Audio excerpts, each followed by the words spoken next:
इस प्रेस वार्ता का उद्देश्य बताइए। इस प्रेस वार्ता का उद्देश्य बस इतना ही है कि हमें अभी जैसे सरकार का निर्देश आया है कि कोचिंग संस्थान बंद रहेंगे, तो हमारा ये कहना है कि बार, रेस्टोरेंट और बाद बाकी चीज़ें खुली रहेंगी, वहाँ से कोरोना नहीं जाएगा। हमारे पास कोचिंग संस्थान में जहाँ पे सब कुछ नियमित होता है और हमें अगर गाइडलाइन मिलेगा तो उसके हिसाब से हम चल भी पाएंगे, तो वहाँ पे हमारे यहाँ से कोरोना फैल जाएगा और बार रेस्टोरेंट से नहीं फैलेगा। तो हमें भी एक्चुअली हम जो चाहते हैं कि सरकार हमें भी रिलैक्सेशन दे। पिछले 2 साल से कोचिंग संस्था आर्थिक मंदी में चल रहा है, हर बार बंद रहा है, कुछ 1-2 महीने को छोड़ के कभी चला नहीं है। तो हमारी जो खर्चे हैं वो उनको निकालना बहुत मुश्किल हो रहा है। हमारे से जुड़े लोग जो बहुत पहले लाखों की तादाद में थे, अब हज़ारों नहीं रह गए। बहुत सारे लोगों को बहुत तरह की आर्थिक तंगियाँ रही हैं। तो इस पार्ट पे हम चाहते हैं कि 25% के साथ, माने हमारा अगर 100 बच्चा आता है तो 25 बच्चा रोज़ आएगा। एक डिस्टेंस हम मेंटेन करेंगे, पूरा ट्रैक रिकॉर्ड होगा और जो बच्चे डबल वैक्सीनेटेड होंगे वही आएंगे, उसके अलावा कोई नहीं आएगा। हम इतनी चीज़ों के साथ हम मांग करते हैं कि हमें 25% बच्चों को पढ़ाने का मौका दिया जाए। क्या लगता है, जैसे स्कूल कॉलेज वगैरह बंद किए गए हैं, तो स्कूल कॉलेज में तो वो लोग तो ऑलरेडी टेस्ट वगैरह ये तो सभी चीज़ें कर ही रहे थे। अगर आपके पास भी कोचिंग में बच्चे आते रहे होंगे तो आपने भी तो उनका जांच और इन सभी चीज़ों का ध्यान तो रखा ही होगा। हमने सारी चीज़ों का ध्यान रखा है, हमारे पास सारे इक्विपमेंट्स हैं। हम मैंने थर्मामीटर के साथ चेक करते हैं, सैनिटाइजेशन और सारी चीज़ें। डिस्टेंस हमारे क्लास स्ट्रेंथ जो है उससे कम बच्चों को हम पहले से ही रख रहे हैं।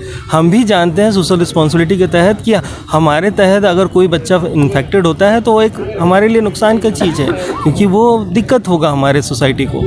लेकिन हमारे पार्ट पे ये है कि हमारी भी जीविका है, हम भी चलते हैं। जैसे स्कूल कॉलेजेस के पार्ट पे है, स्कूल कॉलेजेस ऑनलाइन क्लास करा रहे हैं और बच्चे अगर नहीं जाते हैं तो भी कोई दिक्कत नहीं, उनको प्रमोट कर दिया जाता है। लेकिन क्या हमारे बच्चों को सरकारी नौकरियां या एंट्रेंस एग्ज़ाम में पास कर दिया जाएगा?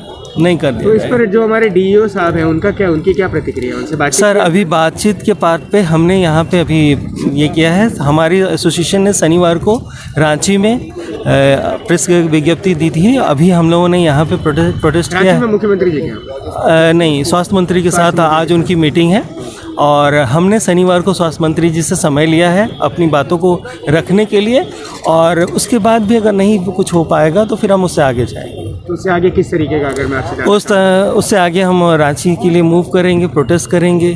प्रोटेस्ट हम करेंगे, हो सकता है हम हमारे साथ जो बच्चे इच्छुक हों उनको लेके भी जाएं हम वहाँ पे, कि भाई हमें देखिए कि हम ही नहीं, सिर्फ हम अपना बिजनेस ही नहीं चलाना चाहते, हम शैक्षणिक संस्था हैं, अपनी जिम्मेवारी समझते हैं। हमारे बच्चे 2 साल से एग्ज़ाम को अपीयर नहीं हो पा रहे बिना प्रिपरेशन के। 2 साल में जो उनके एज ख़त्म हो रही है उसको तो रिलैक्सेशन कहीं नहीं दिया गया। ड्यू टू कोविड आपके एज लिमिट को 2 साल बढ़ा दिया गया, ऐसा नहीं किया गया। तो ये सारी चीज़ें बच्चों को भी नुकसान पहुंचा रही है, हमें तो पहुंचा रही है, उनको भी पहुंचा रही है। और एक आप भी मानते हैं कि एक इंडस्ट्री है ये, और ये इंडस्ट्री अगर ख़त्म हो गई तो मैंने सरकार को, हाँ, देश के भविष्य का क्या होगा, और सरकार को भी नुकसान है, राजस्व का भी नुकसान है। ठीक है, तो बस इसी वजह से हम आपका और सरकार का थोड़ा सा सहयोग चाहते हैं और थोड़ा रिलैक्सेशन चाहते हैं। धन्यवाद हमारे साथ बातचीत। Thank you sir.